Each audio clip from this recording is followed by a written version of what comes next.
This program is for mature audiences. Listener discretion advised. The following program is produced by Laura K. Henderson, Michael Ray Helms, and Jen Hebben, under the direction of executive producer Laura K. Henderson and the board of All Ears Theater, with funding provided by the Irving S. Gilmore Foundation, David Isaacson, and She Films Media in cooperation with Public Media Network and Theater Kalamazoo. All Ears Theater. Caught Up in the Circle of Life Part 1 takes a look at how our lives sometimes intertwine with others, how secrets are sometimes kept from even those we love, and how what we sometimes see is not what it really is. All action takes place in a small neighborhood restaurant, The Pink Lady.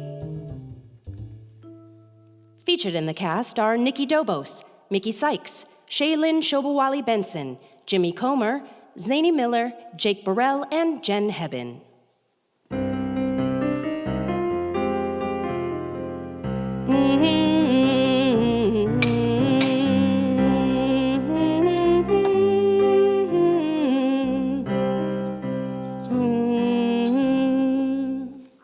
Is that a new song you're working on? Yeah, but I can't seem to get the melody to come out like I want it to. What's the name of it? Haven't given it one yet. I'm thinking something like Caught Up in It or The Big Circle of Life, something like that. Those are interesting titles. Is it about anything or anyone in particular? No, not particular. Just about life and how sometimes things happen or secrets we keep pull us into other people's lives, and we get caught up in things we had no idea we would get caught up in. We all seem to be going in one big circle of life, and sometimes we get caught up in it. I know how that is. Maybe you should call it Caught Up in the Circle of Life. Anyway, I'd love to hear it when you're finished with it. Will it be ready for your show this weekend? I'm not sure. It's just not coming together like I thought it would. Caught up in the circle of life. I want to thank you, Megan, for giving me the opportunity to perform here this weekend. My pleasure. This will be something different for the restaurant. We've never had live entertainment here before. Everybody's been telling me we should do it, so I figured, why not? Well, I won't let you down. Whether this song is finished or not, I have plenty of songs to sing, and you won't regret having me perform here. Honey, I'm not worried about that. I've been watching you play and listening to you ever since you were little. I know you got talent. I'm just worried if we're gonna be able to accommodate everybody. Ooh, you got that right. Well, Titus, did you save room for dessert? I've got peach cobbler, pound cake, coconut cake, apple pie, sweet potato pie, and strawberry shortcake, all waiting for your choosing. Megan, after that meal you just served me, I can't eat another bite. I'm supposed to be on my lunch break, not a dinner break. All I want to do now is find me a comfortable place to relax and go to sleep. I sure don't feel like going back to work. So how's the new job going? Megan, I could not have asked for a better job than the one I got. I mean, just think. Last year, this time, I didn't know where my next meal was coming from, and now I'm a top young executive with Bolden and Associates, making 6 figures with an expense account. Megan, life is good, real good. Well, you deserve it, Titus. You work hard putting yourself through college and earning that degree. I'm just happy to see that all your hard work has finally paid off for you. For a while there, I thought it was all for nothing. But you always told me not to give up, and you always made sure I got that meal that I didn't know where it would come from. I can't thank you enough for all you've done for me, Megan.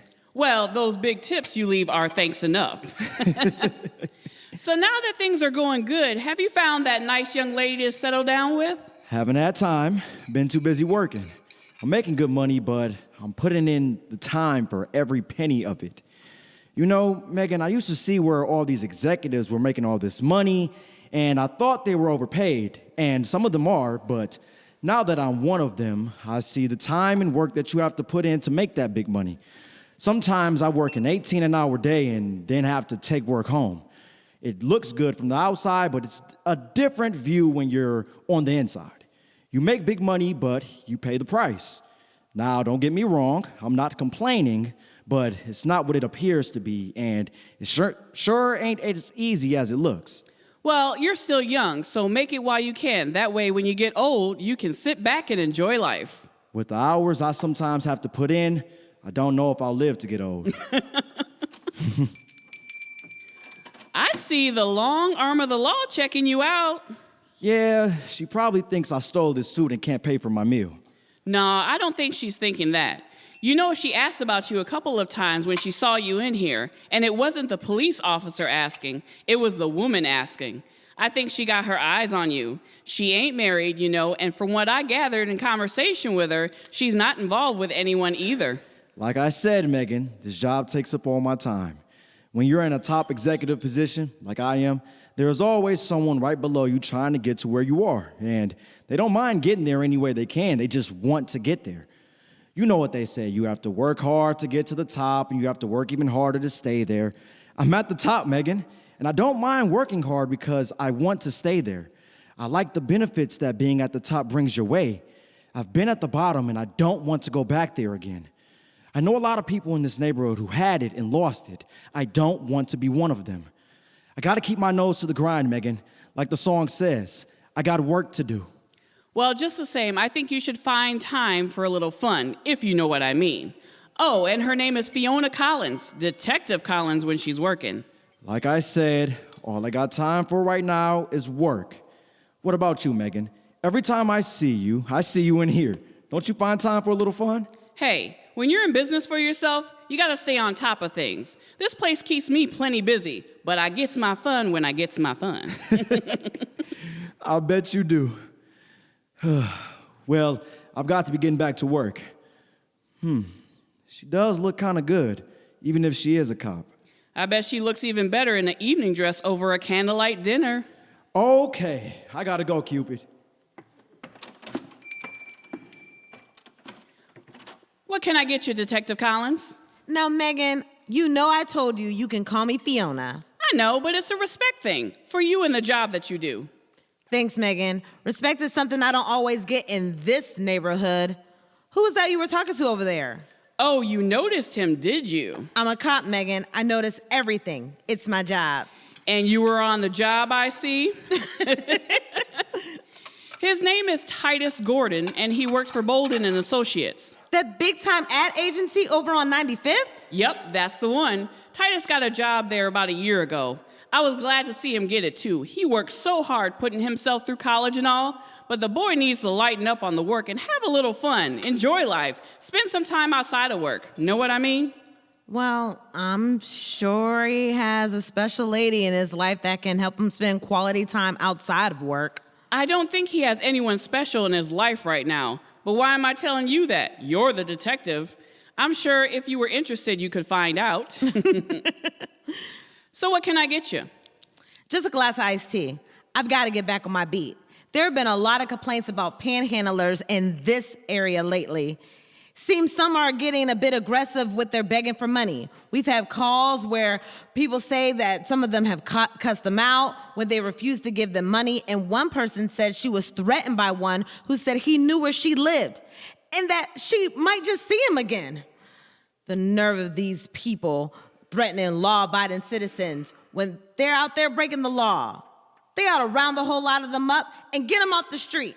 Half of them could be working instead of begging and threatening people who are working. If I had my way, I would. Anyway, I'm out here keeping an eye on things, so just a glass of iced tea will do. One glass of iced tea coming up. Hello, Reverend Swain. How you doing today? Well, it's an old bishop I know used to say, I'm doing the best I can with what I got. I'm doing good, Megan, and you? I can't complain, Rev. Nope. I take that back. I won't complain, Rev. Business is good, I've got good health, and I can still find my way back home when I leave here. Well, that last part alone is reason enough not to complain. Here's a menu, Reverend. Let me get this iced tea over to Detective Collins, and I will be right with you. Oh, no problem. I've got plenty of time. Sorry about my little rant a few minutes ago, but I just see this neighborhood deteriorating right before my eyes, and it seems like I can't do a thing about it. I grew up in this neighborhood, Megan, played out there on those same streets that I'm now walking a beat on. It was a different time then, Megan, a different kind of people back then. I thought that by becoming a cop, I could make a difference, that I could help, that I could keep the neighborhood from becoming something I didn't want it to become. Megan, I'm out there on those streets every day, and I see things happening out there that I never dreamt I would see happening in this neighborhood. Megan, the people out there don't care about the neighborhood anymore. They don't care about anything anymore. It's all falling apart, Megan, and I just can't stop it. No matter how hard I try, I can't stop it. You can't stop it by yourself, Fiona. You can only do what you can do, and that's all any of us can do. There are still some good people in this neighborhood, people who do care about this neighborhood, and the people who live in it. There are people who still care, and they appreciate the job that you and all the other officers out there do. I've seen the neighborhood change, and I didn't leave. I didn't give up, and you shouldn't give up either. I've seen the way those little children flock around you and some of the other officers who walk a beat out there. They trust you, and it's their trust you need to gain and keep. They are the ones who will help change this neighborhood. They need you to keep doing the things that you're doing. You're a good police officer, Fiona, and you do a good job. Don't beat yourself up because you can't get all the bad guys all the time. Get the ones you can get, and in time, the bad guys will dwindle. They're not dwindling fast enough, Megan. Not dwindling fast enough. And they won't dwindle at all if I don't get back out there. While you're out there, you might want to swing over on 95th Street. Why? What's happening on 95th Street? Bolden and Associates and that young ad executive that was in here. That's a bit off my beat. But then I am supposed to serve and protect, right? Right. That young officer you were talking with over there, what's her name? Fiona Collins. Why? You know her? No, not really. Known her daddy, though. Was he a friend of yours? Well, you can say that. We used to hang out a bit back in the day before I became a man of the cloth. He got killed about a block from here. Got stabbed by a mentally ill homeless person. Had his little girl with him when it happened. Who, Fiona? Pretty sure that's her. He only had 2 children, a boy and a girl. The girl was with him that night. Well, she was just a little something. I doubt if she even remembers it. Oh, I think she remembers it all right, even if she doesn't remember it. Why you say that? No reason. No reason at all. Well, I'd heard she'd become a cop. Hadn't seen her in years, but when I saw that young officer, I saw her daddy. She looks just like him, only prettier. What happened to his son? Oh, don't really know. The boy was the oldest, and he took to the streets hustling after his father was killed so he could take care of the girl and her mother. Heard he became a big-time drug dealer. Can't say for sure, though. Rumor has it that once the girl decided to become a police officer, he got out of the game so as not to cause her any problems. But they say his mother asked him not to come around just the same. Didn't want anything to hurt the girl's chances of becoming a cop. Seems the boy not only changed his habits, but changed his name. None of the family knows where he is, except maybe the mother, and she ain't told nobody, especially the girl. That's quite a story. How you know all this, Reverend? Well, like I said, I wasn't always a man of the cloth. What were you, Reverend? A husband, a father, a hard-working taxpayer. I had my fun, enjoyed my partying every now and then, did a little drinking, a little drugs, and a few other things that ain't no need of me mentioning.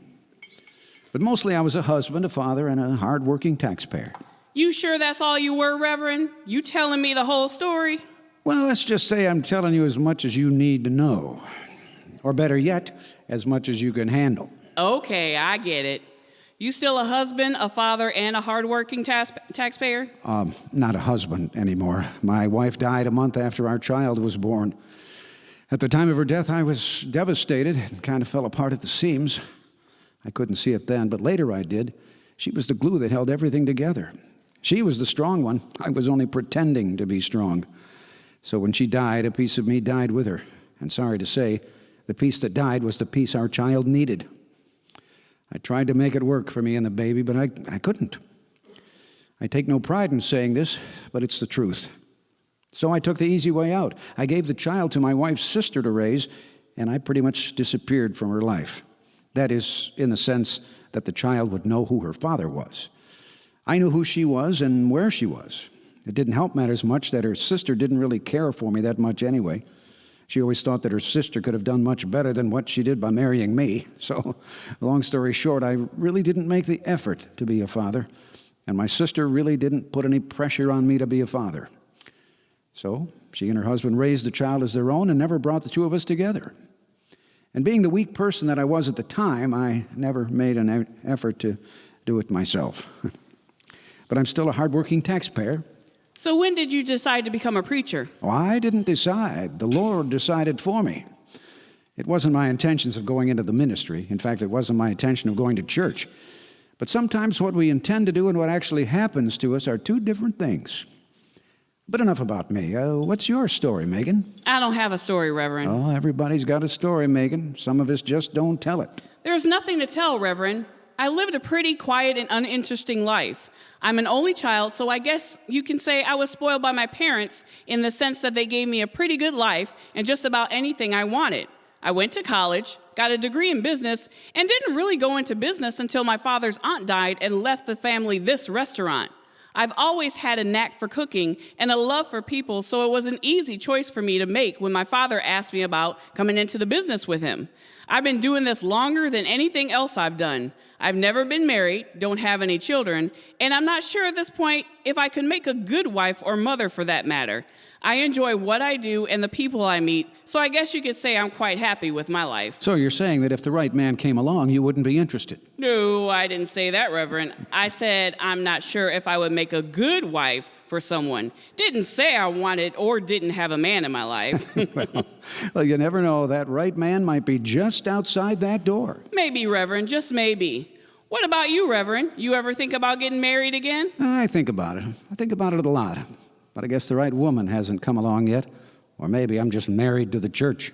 Well, I'm sure there are a lot of eligible sisters in your church who wouldn't mind being your first lady. Well, maybe, but I've got a few things I've got to make right before I can start thinking seriously about marriage. Well, I'm sure you will do what you need to do, and I'm sure you will find the right woman when it's time. I'm sure I will, Megan. I'm sure I will.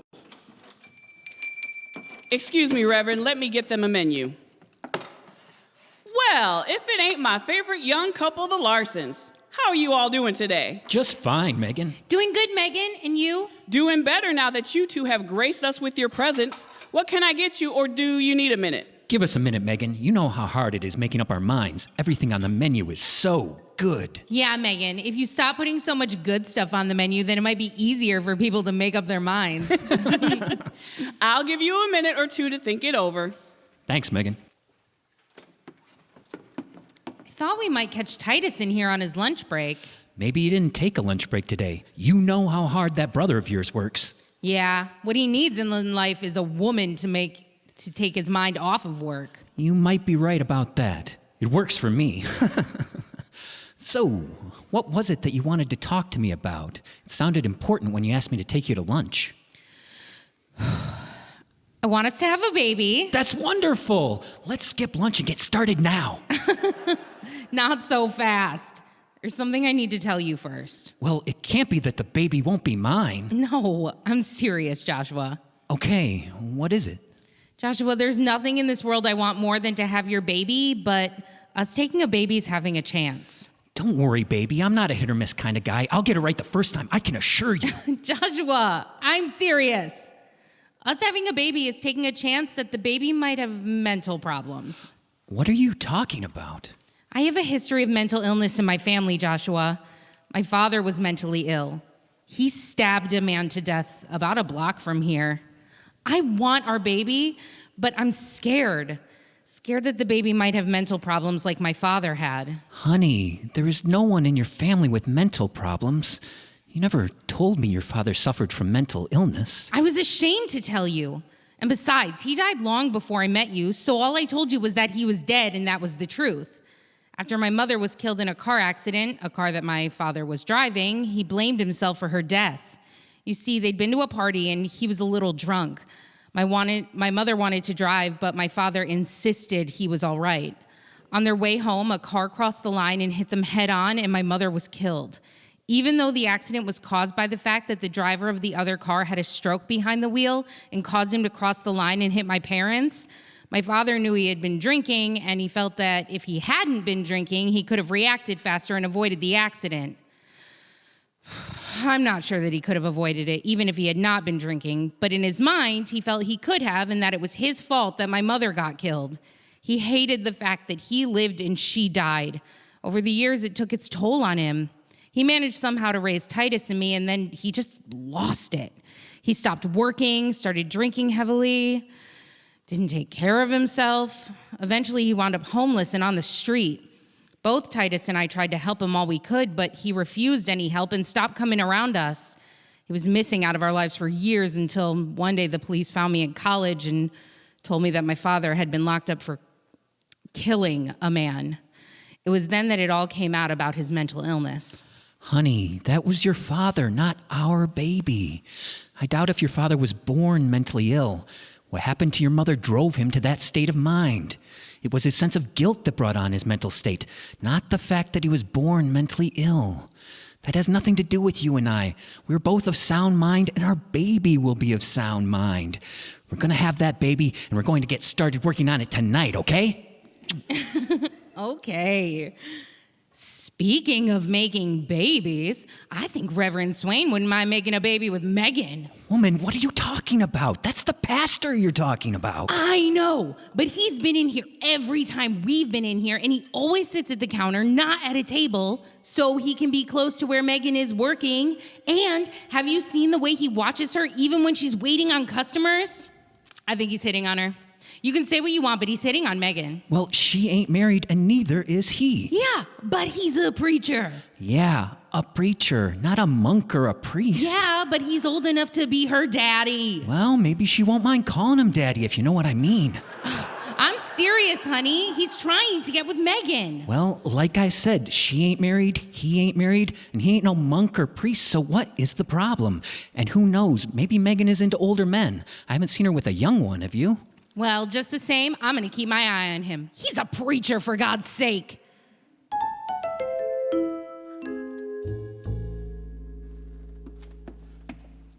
Well, Reverend, what you gonna have? I'm sorry, Megan, I haven't made up my mind yet. Been admiring that young couple over there. They really seem to be in love. Oh, that's Joshua and Amanda Larson. They're newlyweds, kind of. Been married about a year now, I think. You know her brother Titus comes in here all the time. Works for that big ad agency over on 95th Street. Oh, yeah. I know who you're talking about.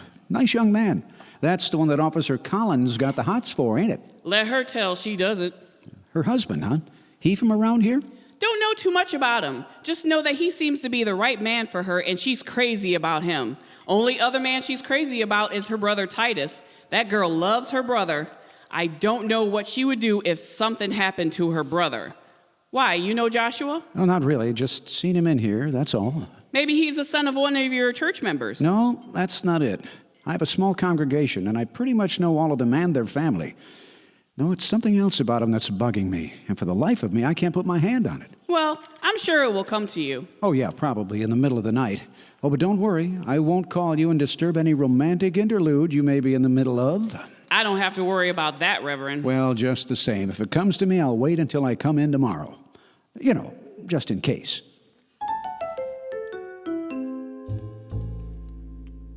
See? Look at the way he's all over Megan. Amanda, the man is not all over her. They are just having a friendly conversation. Yeah, real friendly on his part. Ugh, he should be ashamed of himself. He's old enough to be her daddy. Good Lord, the man is a reverend and he's acting like that. See? That's why people don't want to go to church. Too much mess going on, and a lot of it starts with the pastor. Honey, why are you tripping? The man ain't done nothing wrong that I can see. He's just talking with Megan like all of us do. And he's in here almost every day. Something's going on. I don't care what you say. Something's going on, and it ain't right. What ain't right is you being all up in Megan's business. Both the Reverend and Megan are grown and single, so they're free to do whatever. Ain't no law says a man can't hit on a younger woman if the woman is willing, not even a pastor. And besides, Reverend Swain is a good man. He ain't like you may think he is. Oh, and how do you know? What you know about Reverend Swain? Enough to know he's a straight-up kind of guy and that he's truly a man of the cloth and that whatever he's talking to Megan about is on the up and up. The man ain't that kind of man. Again, I ask, how do you know? I just know, that's all. I just know. Joshua, how come you never talk about your family? Nothing to talk about. Both my parents died when I was young. I was an only child. I was raised by my uncle, my mother's brother. He didn't have any children, so there are no cousins that I know of. Never knew anything about my father's side of the family. My uncle's the only family I've got, and I pretty much told you all there is to tell about him. Why are you asking about my family? Well, if we are going to start a family, I want our child or children to know their family history. I want them to know about where they came from and the kind of people their people were. I want to know, too. In other words, you want to know if there was any mental illness in my family, right? I didn't say that. No, but that's what you're getting at. Listen, honey, I can assure you that nobody in my family was crazy. You met my uncle. Does he look and act crazy to you? Don't answer that. Honey, I can understand you being concerned about our baby, but really, you were worrying about nothing. I'm sane. You're sane. Your brother is sane. And my uncle, well, he may not be sane, but he ain't crazy. The point is this: we are going to have this baby, and the baby is going to be healthy. What happened to your father could have happened to any sane person. It had nothing to do with him being crazy. Sometimes when stressful or bad things happen in our lives, it takes us to a place where some of us can't come back from. You can have a PhD or no education at all, and it can happen to you. There are a lot of things in life that puts us to the test. Some of us pass the test, some of us fail it. Life is not always smooth sailing, baby. Everybody can handle the good times, but everybody can't handle the bad times. Sometimes we get caught up in a situation in life that takes us down a dark and lonely road, and sometimes we can't come back from that. Your father couldn't come back, baby. Doesn't mean that he was crazy, weak, maybe, but not crazy. There are things that happen in our lives that require us to be strong, real strong. You know that old saying, only the strong survive? Well, there is some thought to that. Trust me, I know. You have to be strong, and maybe your father wasn't strong. I'm not saying he was a weak man. I'm just saying that he wasn't strong enough to come back from down that dark, lonely road that life took him down. It had nothing to do with mental illness. It had everything to do with being strong. I know, baby. Trust me, I know. But enough of that. Let's say we get out of here and go home and get started on that baby. Sounds good to me, honey. But I'm still gonna keep my eye on that reverend.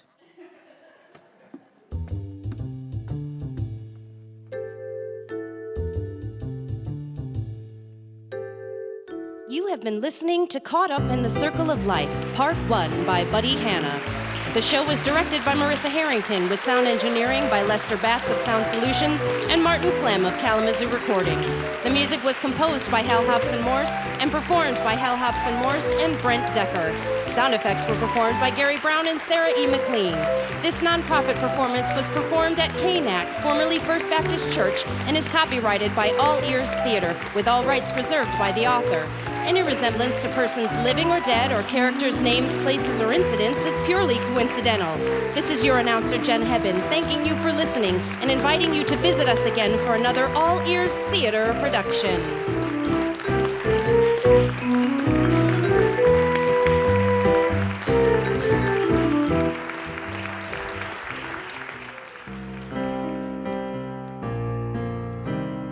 Living ain't easy, life is not fair.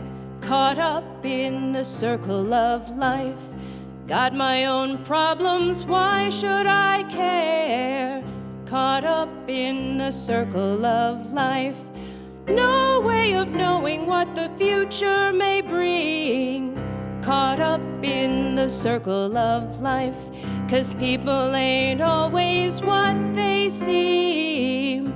Caught up in the circle of life. The choices we make and the actions we take will change the lives of the people around us. Mistakes were made.